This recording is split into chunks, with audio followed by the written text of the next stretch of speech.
Welcome to the 301 Podcast, the interview podcast for the hottest up-and-coming entrepreneurs, artists, and creators. Real, authentic, and inspiring. And here is your host, Marcus Engel. Let's get it started in 301. Today in the 301 Podcast, Alexis Mera Damen, entrepreneur, copywriter, e-commerce specialist, and probably much, much more. Today we talk about hustle, copywriting, and what it means to never stand still. Alexis, welcome to the 301 Podcast. Thank you. Thanks for having me. If you go back all the way, and all the way means 2007, you started your career in a small sleepwear store in New York. With your degree and educational background, why did you choose a career in fashion first? So I went to the Fashion Institute of Technology in New York City, and I actually worked at that company as an intern before graduating. And yeah, the owner of the company, she offered me a job there when I graduated. So it just seemed like the next step, basically. And yeah, so I wanted to continue with her. I thought that her small business was really inspiring, and I just liked to learn the ins and outs of all that. So I just continued with her for, I think it was maybe like another year or two, actually, after interning. Nice. Yeah. And would you have thought back then that a couple of years later you would found your own fashion label? No, not at all. Can you take us back to, I think it was 2015, 2014? Yeah. To that time? Yeah. So after I was working at that small sleepwear brand, it's called Elizabeth Cotton. I moved from there to more of a corporate position, and I was working for actually a few different companies doing product development and production for apparel. They were like wholesale manufacturers. And I was there, I guess it was 2000, maybe 8 or 9 until 14. And at the latest corporate job, I was just kind of ready to do something else. And I always sort of wanted to start something of my own, but I didn't really know what it would be exactly. Like if I'm being completely honest, I wasn't like, oh, I really want to be a fashion designer. This is like what I'm meant to do in life, and I'm going to do this. So it was really sort of like a combination of what I knew how to do with just like really having this like passion to want to start my own thing. And so, yeah, in 2014, I was still working full time at my corporate job, but I was like developing a line on the side, and I was kind of at my office job, but then like running to the garment center in New York City to create samples, to work with the factory. And then, eventually in 2015, I like quit my job and launched the line. And I think I quit my job like maybe 2 weeks before I launched the line. And I didn't really know what I was doing, to be honest. But that's really cool because 2014, 2015, if I type in probably today dropshipping business on YouTube or anywhere else, I can buy like guides and I probably can find 25 suppliers in Portugal or in all over Europe that produce cheap and good quality. But 2014 was still a little bit a different vibe. Like, how did you get started? Like, how did you find like the suppliers? How did you choose the right garment? Like, how can you take us to the real hustle? In 2014? So with my experience in product development, I was working a lot with designers and production teams in the fashion industry. So I actually had some contacts for fabric mills or for factories in New York City. And I actually, now that I look back on it, I think the factory that I used initially was one that I met when I worked with that small sleepwear brand in New York City, because she also produced things in New York. So it was like contacts that I already had. And then I wasn't a designer, so it's not like I was the one necessarily like sketching, a new item or that sort of thing. I was really doing product development. So I was finding things that I liked, and I was sort of using that as the starting point, and then working with the factory to develop patterns and like tweak those designs into a way that worked for my line, basically. Yeah. What were like the biggest struggles that you had in the beginning, like with that? With that business as a whole, or the development of the product? Yeah, in general, with just lifting off the ground. Yeah, I think the biggest struggle was that I knew nothing about marketing and I knew nothing about e-commerce. So I created a store on Shopify, and in my mind, I thought, okay, I'm going to launch this website and suddenly I'm going to have tons of customers and orders and that sort of thing. And it was basically crickets. It was like, oh shit, what did I do now? I had quit my job and everything. So then I sort of had to rethink what I was doing and go back to my experience of working with in wholesale. And I started to actually sell wholesale more than online. And then it kind of balanced out eventually. Super nice. Yeah. And what would you say was like your biggest like success with that brand?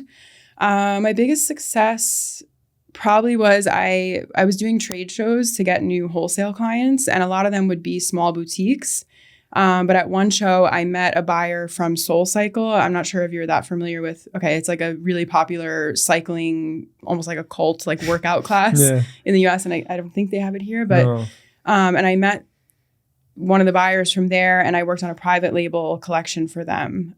So that was really cool. I think they thought I had a whole team, and it was basically like me in my little office in my apartment, like scrambling to get things together to develop a few pieces for them. So that was really cool. And can I really imagine it like, the good old like startup stories that your apartment was like stacked with like Definitely cartons full of like clothing and all this kind of stuff. So really like early hustle. Yeah, I might be able to find a picture of that to give you. But I mean, I had bins like stacked from floor to, I mean, as high as I could reach with inventory. So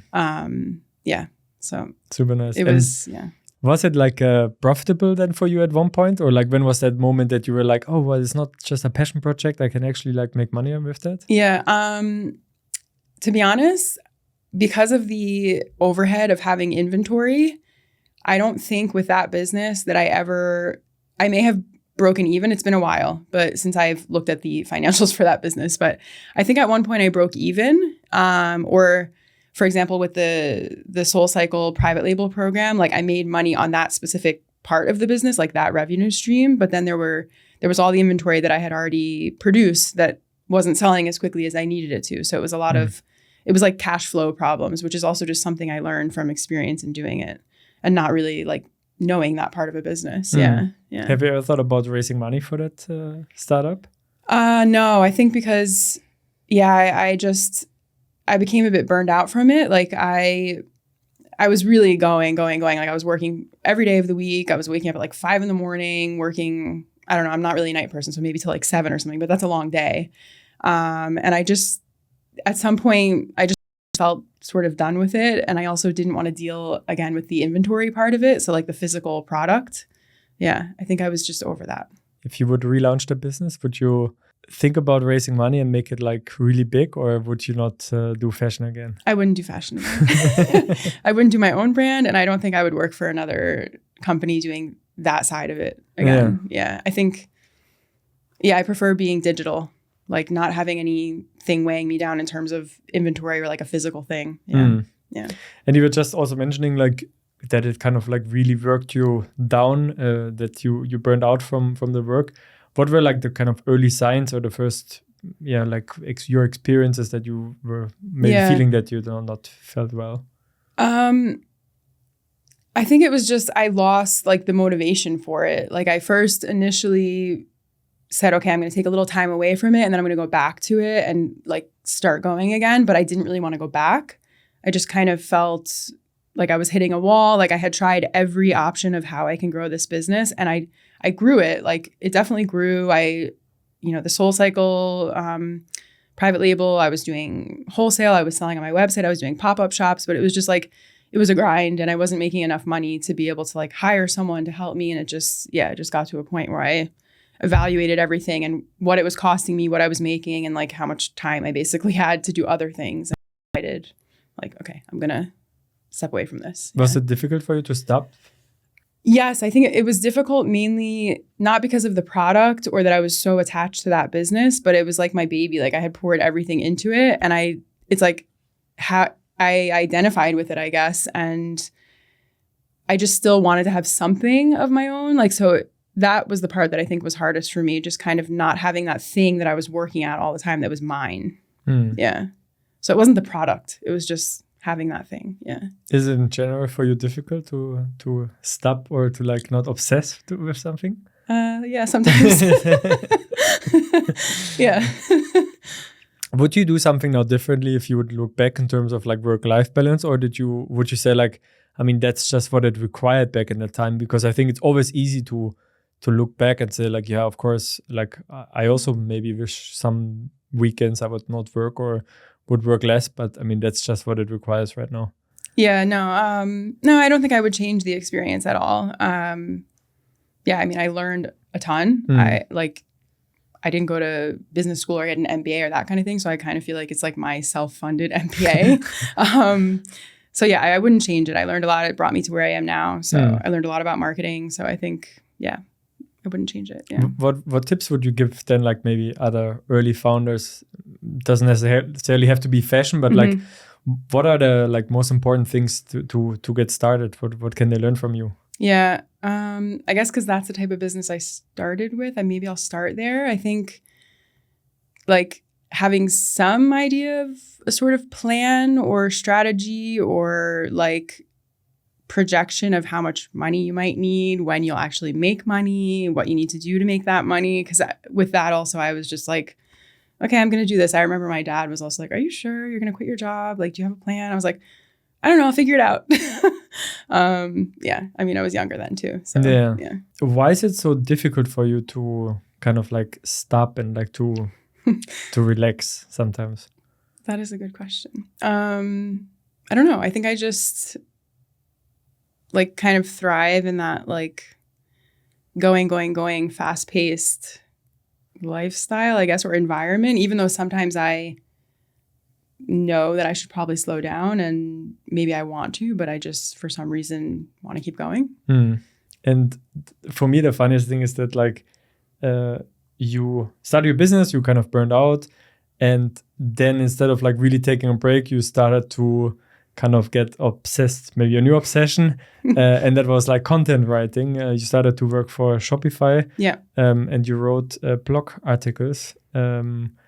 How was that experience? Like, how did you basically come up with the idea, and how was the starting point? Yeah, so I came up with that idea because I had my shop on Shopify, and through a networking group, I think I met another woman who was a freelance writer for Shopify, and I became sort of curious about how does that work? How do you do that? Like, can I do that? Because I think she had quoted me in an article at one point about merchandising or something related to my line.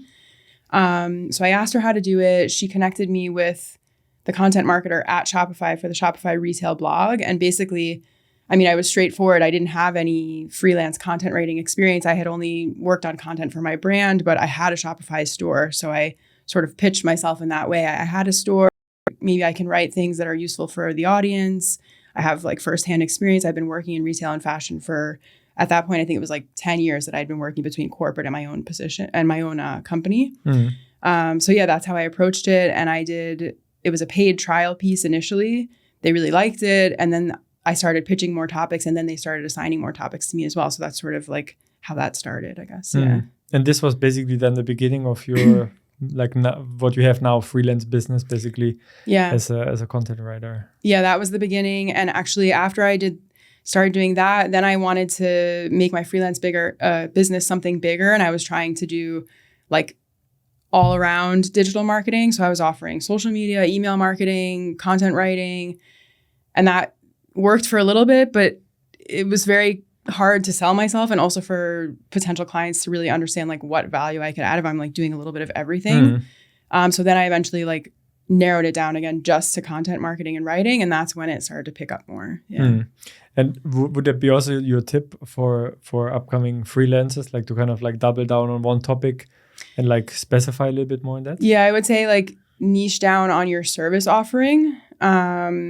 You can always add later, I think, once you figure out what works and once you start to grow the business. But I think it's, easier for your potential clients to understand you, easier for you to like put together service packages if you're more specific about what you actually do, and like don't try to do everything. Yeah, that's true. Yeah. And I mean, now you really had, I think, a lot of different jobs, different clients, big clients, small clients, multinationals, very famous clients.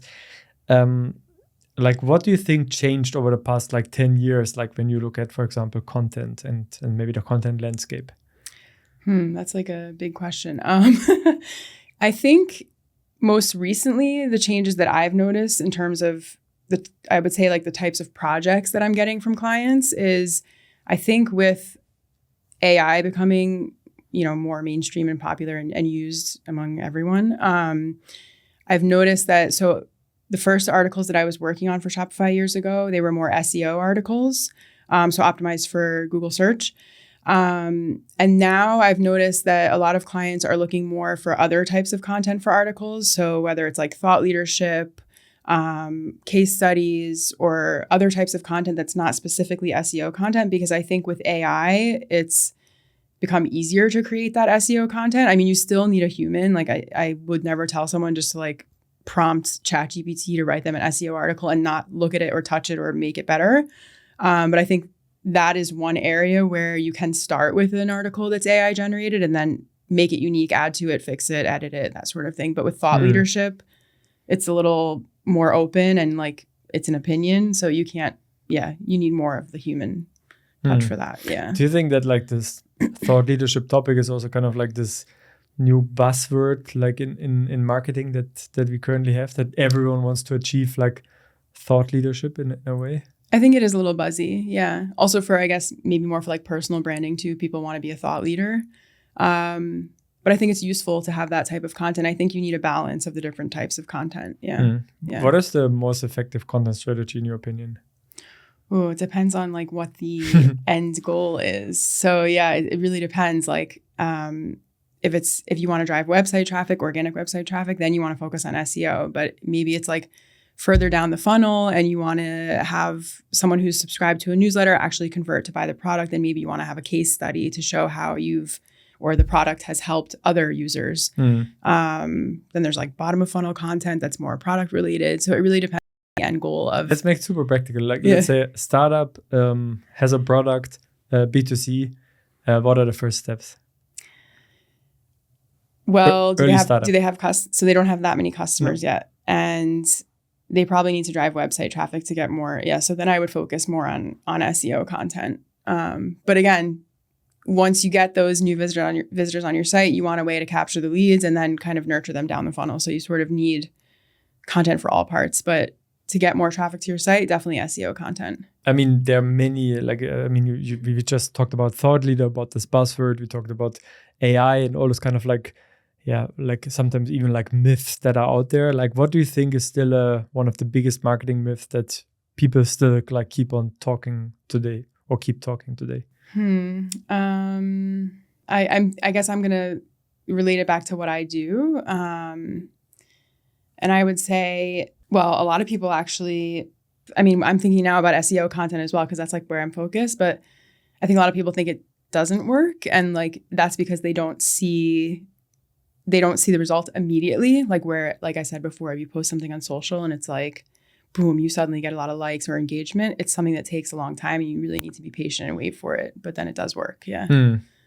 So SEO doesn't work is then the myth that is not true. Yeah. And there's a lot of, I guess, as we were talking about thought leadership, there's a lot of like thought leaders now within the SEO and content space talking about the launch of Google SGE, the generative AI search, and how that's going to affect SEO and search, and is SEO dead and this sort of thing. But I mean, we all have to kind of wait to see what will happen. I don't think it will be dead, but yeah.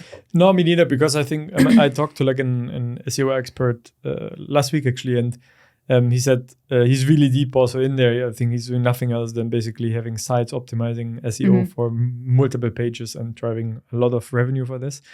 And he said that the detection will get better and better. So only AI content will not exist. So there always needs to be kind of like a human element, and kind of like this authority score will become much more important. Like also like on Google or something, that if there's no human element in there, that there's like a real opinion. And let's see. I don't think that AI will be very opinionated, because otherwise we go into a complete different problem. But I think if that doesn't happen, or if it cannot replicate your opinion, then I think it's going to be very, very difficult, I think, to really like shape something there.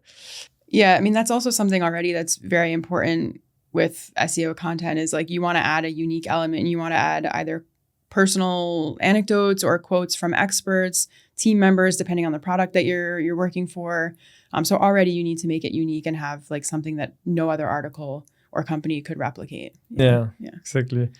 After so many years in a business, and you kind of like stuck to one direction, and that was like the love for writing and written content. Why are you so connected to written content? Yeah, I think for me, it's about the process. I like that when I'm working, I mean, sometimes it's like painful and I'm like, oh God, I got to sit here for 4 hours and write this article again. But then once I'm in the process and I've found my focus, I think I just like getting lost in the process and like not thinking about other things, just being very, I don't know, mindful in that moment and working on that task. Yeah. Yeah, that's for example what I really love about podcasting is like you just sit in a room for 45 minutes, like you record, and then like there's so many tools and so much stuff that you can kind of replicate what you created. But I think with written content is something else, like to start something from 0 to 100, it's like a very long process. So. Yeah, it is because with my process, it's about research the topic, research keywords, creating an outline, writing the content, editing it, like adding supporting images, quotes. Like it's really, there's a lot that goes into it. I think some people think you just like write an article and then poof, it's done. Yeah. But no, there's a lot that goes into it. Exactly. Yeah. And just before COVID hit, you basically decided to move to Amsterdam. And in that time, you started a new hustle. And this time, even you named it that way. You called it Hustle Amsterdam. Can you tell us what this is about? Yeah. So I moved to Amsterdam in September 2019. And then by, I guess it was like February, March, the pandemic started. And I was only here for 6 months. So as a freelancer, I had friends, but I didn't have like really a network like I had when I was living in New York of other entrepreneurs and freelancers and that sort of thing. So I started Hustle Amsterdam, which was an online magazine where I was telling the stories of entrepreneurs in Amsterdam and just basically sharing it on the website, sharing it across social media. And it was really just, honestly, it was a networking tool. I didn't really have any big vision for it. I just wanted a way to meet people. And also it was a way for me to showcase my skills as well, because it was content marketing. So that's how it started. And then I worked on it for about 1.5 years or so. But then my freelance business was picking up. So I wasn't making money from Hustle Amsterdam. It was just a side project. And I decided to just let it go for a bit. But then this year, actually, I decided to get back to it. Always hustling. Yeah. And I rebranded it to Hustle Global so that I could interview founders and feature different founders and entrepreneurs from all over the world, because I'm based here, but a lot of the people that I interview are not from here, or I also have my network still in the US. So I just thought it would be more representative of where I am today, I guess, to call it Hustle Global. Yeah. What is your biggest learning like so far from like connecting with maybe multiple hundreds of different entrepreneurs? One thing with the interviews is that I like to ask questions about the challenges that other entrepreneurs face. So I think the biggest, maybe it's not a learning, or just like having the awareness of the fact that everyone is kind of just figuring it out as they go. Like not, most entrepreneurs, I think in my experience, you have the vision, you have the idea, but there's something in you in order to you need to just take the step. And I think a lot of people just take the step, they just start.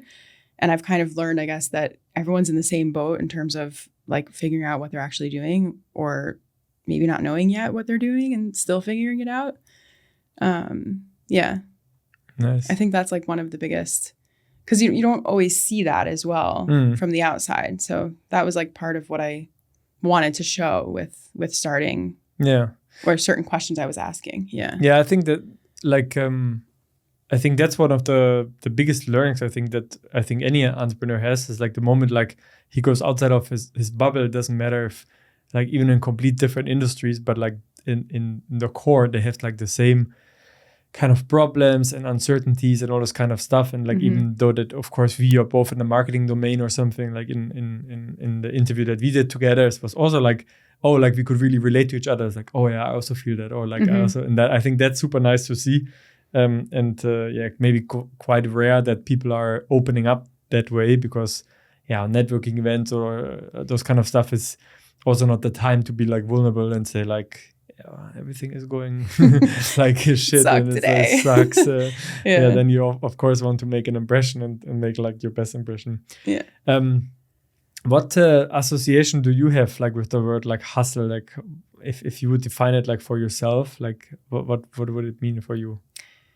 In the context of being an entrepreneur, for me, it's just, honestly, it's like just like getting shit done. Like just do it, get it done, start, try, experiment, test, learn, fail. Like I think the only way to kind of figure out what works and what doesn't is to just like sort of keep failing, actually. And then you see what sticks, and then you spend more time on that. Yeah. When was the last time you failed? I fail all the time. Last time I failed, I'll relate it to Hustle Global. I would say was I wanted to do kind of a like small business roundup featuring various different businesses like in one article. It was for Small Business Week, but it was something that was in the US. And I think I didn't really execute in terms of like making people aware of the fact that I wanted to do this type of roundup. I would say like that's like a little failure, but I learned that maybe also the audience isn't really interested in that type of content or like being in that type of roundup. But I think that didn't take me a lot of time to try to do. So I think little things like that, if you can just keep trying them, then I think you learn again. Like I said, like you learn what works. Yeah. Did you get better now kind of like to manage your time between like your freelance job and like your side hustle? Like, did you see any like improvement from like back in the days where you were like hustling day and night, or is it still the same? No, I think I'm better. Lately though, since I'm kind of like trying to ramp up with Hustle Global on the side of my freelance business, I do see myself sort of falling into old habits where I'm working on like a lot on the weekends, or that sort of thing. But I think I'm more aware of it than back in the day when I had my clothing brand and I was like really, going at it. How do you switch off then? Like, what are the things that you... I need some tips on that, actually. I don't know. I like to exercise. Like I do really intense, like HIIT types of workouts. Those help me clear my mind. Just like sitting on the couch watching TV sometimes, just like mellow out.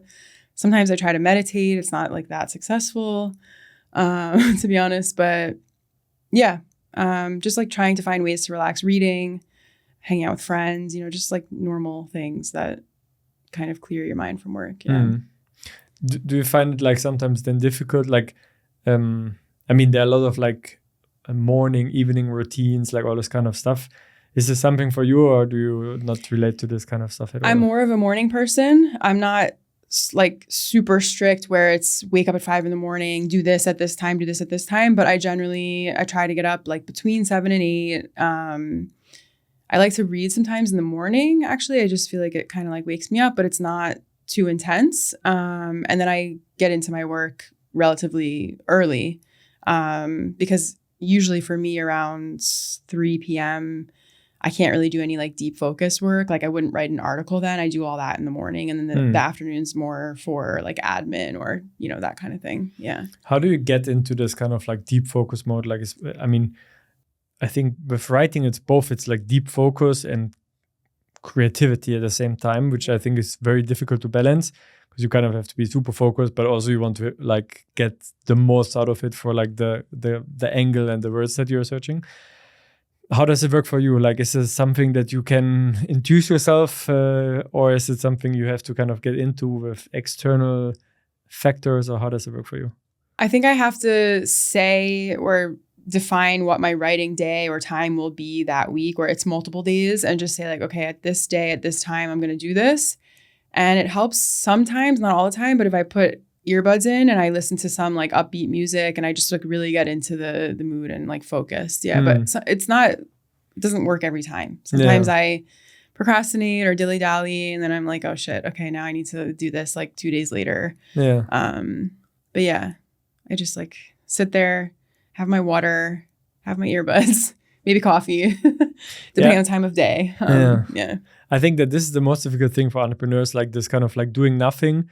Well, I think what I experienced now the past couple of weeks, like especially those days or those times, to really like deliberately like do nothing is like so valuable for your business and for your creativity, where you just sit down and really like without phone, without distractions, like just kind of like take it in for yourself. Like it's really something that is like, mind blowing and like we don't do this anymore. This kind of like sitting down and just observing and waiting and stuff like this.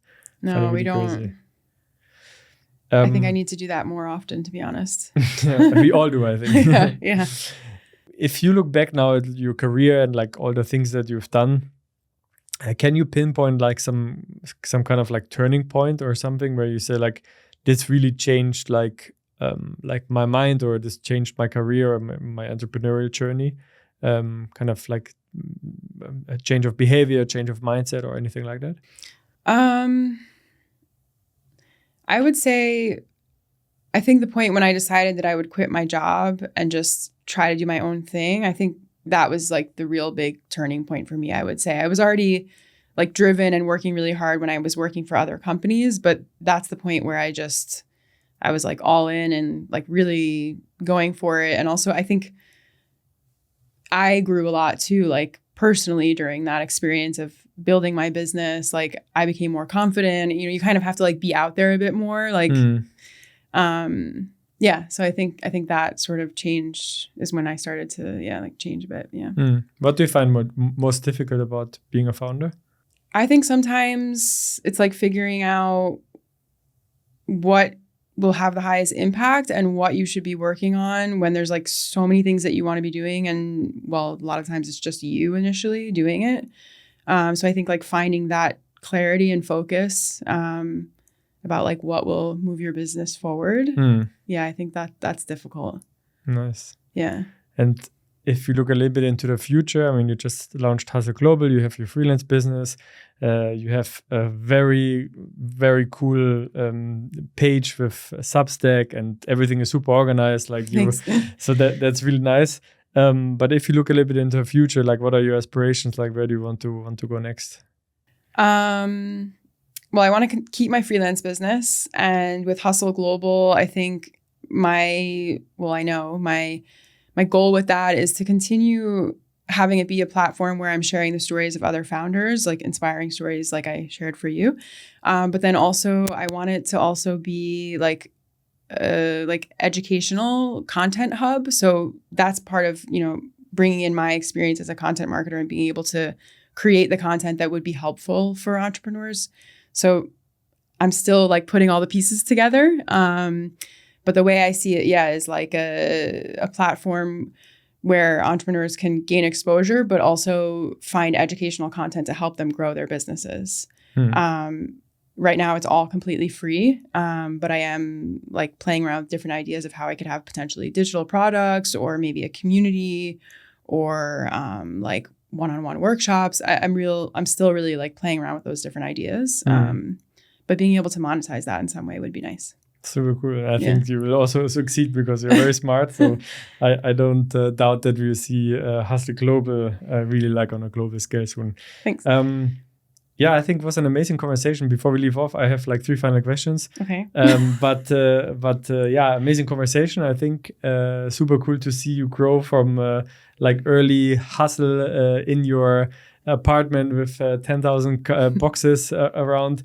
To basically making the way to Amsterdam, building Hustle Amsterdam, now Hustle Global, and working with amazing clients and doing your best, writing the best content and articles. Super nice. Thank you for your perspective. It was really helpful, I think, for many founders and for many starting entrepreneurs. And before we leave off, 3 final questions. What are you learning right now that you're not good at?